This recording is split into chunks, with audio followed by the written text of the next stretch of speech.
بسم الله الرحمن الرحيم أنا عبد الله علي فرنجيلي halkan waxa ku qabanaya gabay magaciisa la yiraahdo xukun bulshada Soomaaliyeedna waxaan leeyahay idinka mar walba baddiina waa idin xukuman tahay badana idinka leh barigana idinka leh wax ka badan oo ka sii durugsanna waa idinka maqan yihiin Soomaaliyeedna waxay ku mahmahdaa baadiyo nin la aragti baa ka dhaxaysa waayahay gabayga xukun wuxuu dhacayaa sida tan inaad fahmi doontaan ujeedooyinkiisa baan filayaa bismillaahir rahmaanir rahiim هذا قبل أنا جوير بن حاج كوهاي حيرة سيدي ذا نفلها وجوه شيء حرق ساني جافري حديد ديسي حرمدي سلا يقوم قبتي وحبل لك وياي حكمة يبها يوم برتدي وحيلا سيدوي سيدي معلن الله حاضران حيصد بحياه ما أنت أنا حريت كمد وأنا كان يدين حلاي حو كذا مدين كروني ما يحلي كسر حذيره حرقيه سيدي محمد بوحيس اللي هي حالده مركي أي جيران حيصداه كعاي حدقها وريقيه نفسي جحيم يا سيدي صومالي حقيقي إذا ما غل اسمها سيدي الدنيا دو حسرد ويا حين يلا لوشي حمان يا صمان بيمدون كحجين يساي حل قيل توجابه وحي يغلى صومري حيداب هدي الله إلا وجو حورتي حبس بار كل الدنيا يطني يحاطاي وقوة حلوشي مراها كاحد توبصدي قالوا حرفضاء وديو حيلادات جري حفتوني ما نهين يعول بي كوغو حنباراني حسلوني ما هي ابني قال لو حفظيا حفلadaha shisheeyuhu qabtiyo xaytaha dilay xaabada sideeda naflaha loo xashareeyay xidin xito iyo bay noqdeen xoor la baxsado hayski daayaba naqa laga xayobshaay ninba haynta uu haysto buu kugu xiraadshay xayawaanadii iyo atlada xaalf laga yeel xusul iyo laba loogu dhacay xamashkii aasnaay xasawdii la boobiyo hadeer xaadii oogade kulay xuubka caarada ku tahay laga xishoon waa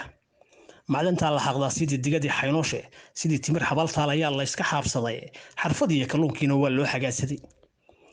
dadku waa xaraashiyo sidii xoolo baadiya xafiisyaaba la isaga furtiyo xarumo waaweyn xayeesh kama duwanaa maalintii xamaga haystaan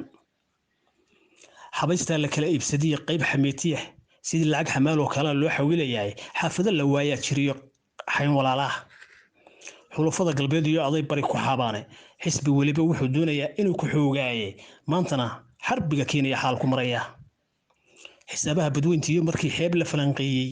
xigashiyo tixraac maalintii lay xuduminayay xariiqdeedii baa soo baxday xagashii toosnayd xaafid al-quraan bandiriyo culimo xeer dheer xafiisyada ku yaal heeg markii lagu xaraareeyay watay xanaaq uga baxeen xarumaheedii xeerarkii adduunka qabtiyo xarafiyo waaweyn xaraanta watay wax badan ku xaragoodeene xaqii baa adkaaday wanaag lagu maxaalayn xuduudahana waa tii la dhigay ciidan xoog badan xiriya laga qabsaday maalintii xoladku saarnaaye xurfadaha sidii loogu qoday xaaja ma lahayn xinjiraha waxaa looga qubeeyay xifaaltamin xaqna uma lahayn weerarkayna xabadeeyeene xiniyaha sidii looga tumay xunsho loo noqoy xasuuqii ku dhacay bay qalbiga ka xajin waayeene xabashada sidii loo galaa xawda loo jaray waxaa lala xanuunsaday warmii xanaftu saarnayd xakamada sidii loola helay xuurta la cunsiye waa wada xijaabteen ragay soo xurbiyayeen xarakaadka iyo guulihii lagu xawaariyay xiriirkiina waa laga jariyo xoolo loo raro waxa laga xayray laamiha xabagtu saarnayd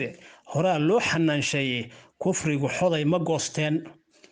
inkastoon xadkii aan lahaa dib u xoreyn doono inkastoon xaqii iga maqnaa soo xasilinayo xambaarooyinkii lagu dhuftaan dib u xasuustaa adigoo xujoobaan badana ka xukumayay in fudhiina waa lagu xigsiin hawl diriireede xiin finiin intaan fuulayay xamarka weeyaan wagul yaabwanada afkiyo dhaqanka shanta Soomaaliya gaad shansa